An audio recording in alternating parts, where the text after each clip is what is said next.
So we're going to explore cardboard relief, focusing on shape and the technique.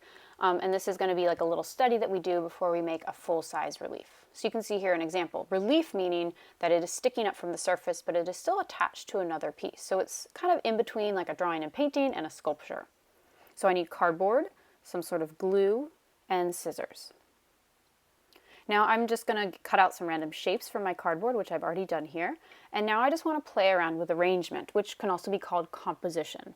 So I'm just taking my shapes and playing around with what looks interesting to me, what kind of layers am I going to get. Remember, relief means that I'm stacking these on top of each other so that they start to pop up a little bit.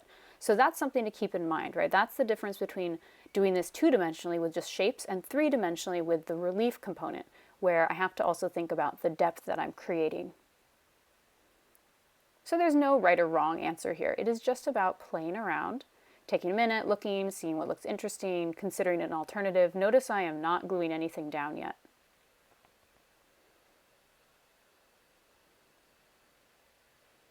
You might also put some things in the back, and you could also stack multiple layers to really pop things up really high. So you can have it as high or low of a relief as you want.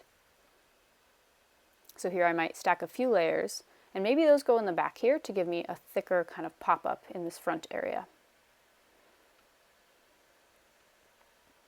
So maybe this is the piece that I want. My next step would then be to glue it all together.